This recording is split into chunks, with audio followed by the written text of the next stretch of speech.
ജയ് ഹിന്ദ്. വിരമിച്ച സൈനികൻ യൂട്യൂബ് ചാനലിലേക്ക് ഏവർക്കും സ്വാഗതം. വിമുക്ത ഭടന്മാരും ഫാമിലി പെൻഷനേഴ്സും സ്പർശിലേക്ക് മൈഗ്രേറ്റ് ആയതിനു ശേഷം നേരിടുന്ന ഒരു പ്രധാന പ്രശ്നമാണ് പേരിലുള്ള വ്യത്യാസവും ഡേറ്റ് ഓഫ് ബർത്തിലുള്ള വ്യത്യാസവും. ഇതുമൂലം ഭാവിയിൽ വരാൻ സാധ്യതയുള്ള പ്രശ്നങ്ങളും അവയ്ക്കുള്ള പോംവഴിയും ഈ വീഡിയോയിലൂടെ മനസ്സിലാക്കാം.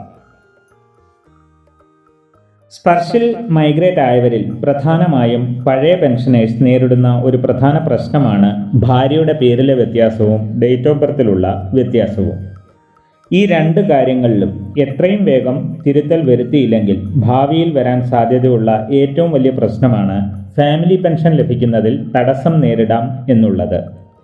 കാരണം വിമുക്ത ഭടന്റെ മരണം സംഭവിച്ചാൽ നമ്മൾ സ്പർശിൽ ആദ്യം ഡെത്ത് റിപ്പോർട്ട് ചെയ്യണം. അതോടൊപ്പം ഇനിഷ്യേറ്റ് ഫാമിലി പെൻഷൻ എന്ന പ്രോസസ്സ് കൂടി ചെയ്യേണ്ടതുണ്ട്.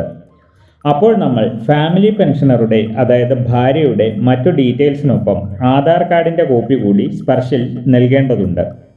അപ്പോൾ സർവീസ് ഡോക്യുമെൻറ്റിലെയും ആധാർ കാർഡിലെയും പേരിലോ ഡേറ്റ് ഓഫ് ബർത്തിലോ വ്യത്യാസമുണ്ടെങ്കിൽ നമ്മൾ നൽകിയ റിക്വസ്റ്റ് സ്പർശ് അക്സെപ്റ്റ് ചെയ്യുന്നതല്ല.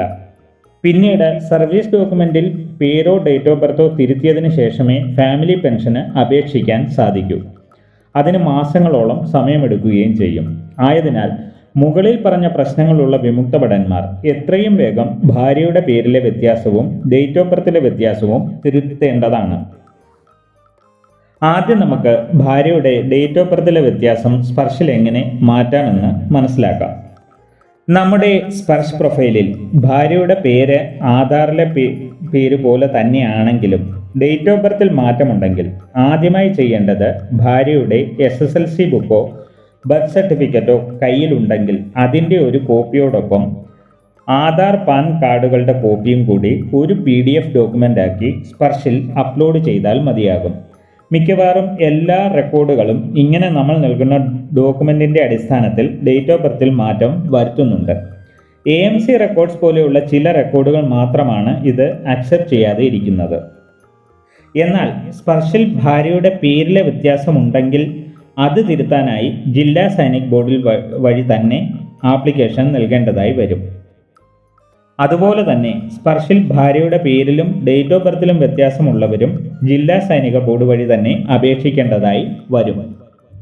അതിനായി ആവശ്യമായ ഡോക്യുമെന്റ്സ് താഴെ പറയുന്നവയാണ്. ഒന്നാമതായി വിമുക്ത ഭടൻ തങ്ങളുടെ റെക്കോർഡിന് എഴുതുന്ന ഒരു അപേക്ഷ. രണ്ടാമതായി ഭാര്യയുടെ പാൻ കാർഡിൻ്റെയും ആധാർ കാർഡിൻ്റെയും സെൽഫ് അറ്റസ്റ്റ് ചെയ്ത കോപ്പി. ഇതിൽ അറ്റസ്റ്റ് ചെയ്യേണ്ടത് ഭാര്യയാണ് എന്നത് ശ്രദ്ധിക്കുക. മൂന്നാമതായി ഫസ്റ്റ് ക്ലാസ് മജിസ്ട്രേറ്റ് സൈൻ ചെയ്ത ഒരു അഫിഡവിറ്റ്. പേരിനൊപ്പം ഡേറ്റ് ഓഫ് ബർത്തിലും മാറ്റമുണ്ടെങ്കിൽ അഫിഡവിറ്റിൽ ഡേറ്റ് ഓഫ് ബർത്തും കൂടി മെൻഷൻ ചെയ്താൽ മതിയാകും. അതായത് ഒറ്റ അഫിഡവിറ്റ് മതിയാകും രണ്ടിനും കൂടി. നാലാമതായി 2 നാഷണൽ പത്രങ്ങളിൽ നൽകിയ അഡ്വർടൈസ്മെൻറ്റിൻ്റെ പേപ്പർ കട്ടിംഗ്. പേരിൽ വരുന്ന എല്ലാ വ്യത്യാസങ്ങൾക്കും ന്യൂസ് പേപ്പറിൽ അഡ്വർടൈസ് നൽകേണ്ട ആവശ്യമില്ല. ഇത് സംബന്ധിച്ച് AGS ബ്രാഞ്ച് 11 ഡിസംബർ 2024 ഒരു ലെറ്റർ പബ്ലിഷ് ചെയ്തിട്ടുണ്ട്. ആ ലെറ്ററിൽ ഇത് സംബന്ധിച്ച പ്രൊസീജിയറുകളും അഫിഡവിറ്റിൻ്റെ ഫോർമറ്റും നൽകിയിട്ടുണ്ട്. ആ വിവരങ്ങളും ആ ലെറ്ററിൻ്റെ ഉള്ളടക്കവും അടുത്ത വീഡിയോയിൽ പ്രതീക്ഷിക്കാം. അതുപോലെ തന്നെ ഇപ്പോൾ ഫാമിലി പെൻഷൻ ലഭിച്ചുകൊണ്ടിരിക്കുന്നവരും സ്പർശിൽ അവരുടെ ഡേറ്റ് ഓഫ് ബർത്ത് ശരിയാണെന്ന് ഉറപ്പുവരുത്തേണ്ടതാണ്. അല്ലാത്ത പക്ഷം 80 വയസ്സിന് ശേഷം ലഭിക്കുന്ന 20% അഡീഷണൽ പെൻഷൻ ലഭിക്കുന്നതിൽ താമസം നേരിടാൻ സാധ്യതയുണ്ട്. അടുത്ത വീഡിയോയിൽ അഫിഡവിറ്റിൻ്റെ ഫോർമാറ്റും അതിൻ്റെ പ്രൊസീജിയറും വിശദമാക്കുന്നതാണ്. വീഡിയോ ഇഷ്ടപ്പെട്ടാൽ ലൈക്കും സബ്സ്ക്രൈബും ചെയ്യുക, സുഹൃത്തുക്കൾക്ക് ഷെയർ ചെയ്യുക. മറ്റൊരു വീഡിയോയിൽ വീണ്ടും കാണാം.